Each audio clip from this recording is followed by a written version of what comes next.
President Donald Trump said a suspect armed with multiple weapons charged a security checkpoint before shots were fired at the White House Correspondents Dinner tonight in Washington, D.C. Trump was rushed off stage, and he and his cabinet members are all safe. The suspect, who is in custody, will be charged with using a firearm during a crime of violence and assault on federal officer using a dangerous weapon, U.S. Attorney for the District of Columbia Jeanine Pirro said. Authorities have identified the suspect as a 31-year-old California man, law enforcement officials told CNN. Well, thank you very much. That was very unexpected, but incredibly acted upon by Secret Service and law enforcement. And this was an event dedicated to freedom of speech that was supposed to bring together members of both parties with members of the press. And in a certain way it did, because the fact that they just unified, I saw a room that was just totally unified. It was in one way very beautiful, a very beautiful thing to see. A man charged a security checkpoint armed with multiple weapons, and he was taken down by some very brave members of Secret Service, and they acted very quickly and have just released, for purposes of transparency, clarity. I've ordered it to be put out. You probably have it by now. Put out on Truth and put out on many of the platforms. A tape showing the violence of this thug that attacked our Constitution, and also showing how quickly Secret Service and law enforcement acted on our country's behalf. Really did a great job. One officer was shot, but saved by the fact that he was wearing obviously a very good bulletproof vest. He was shot from very close distance with a very powerful gun, and the vest did the job. I just spoke to the officer, and he's doing great. He's in great shape. He is has very high spirits, and we told him we love him and respect him. And he's a very proud guy. He's very proud of what he does, Secret Service agent. And we looked at all of the conditions that took place tonight, and I will say, you know, it's not a particularly secure building.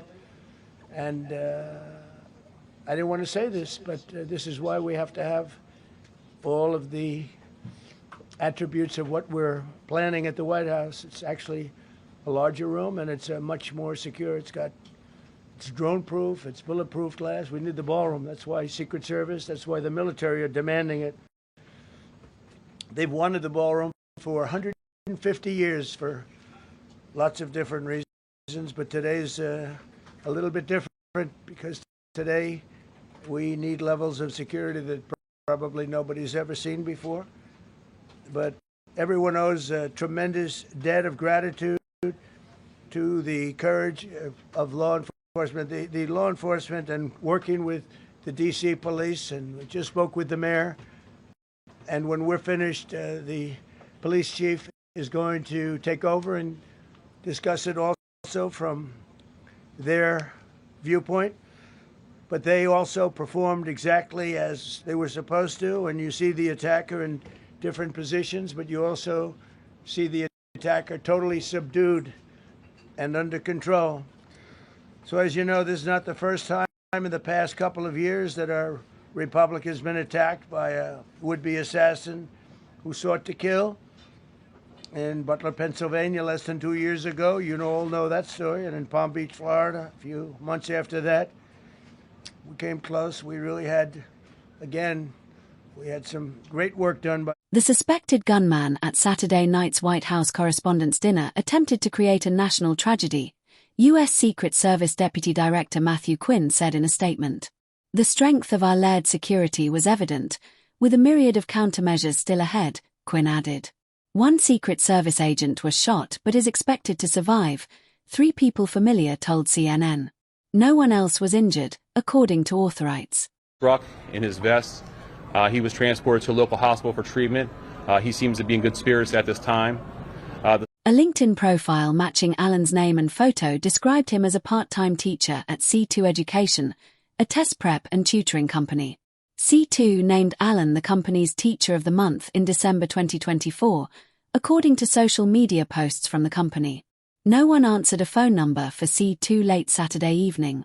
According to his LinkedIn profile, Alan graduated from the California Institute of Technology in 2017 with a bachelor's degree in mechanical engineering and received a master's degree in computer science from California State University Dominguez Hills last year as a student at Caltech.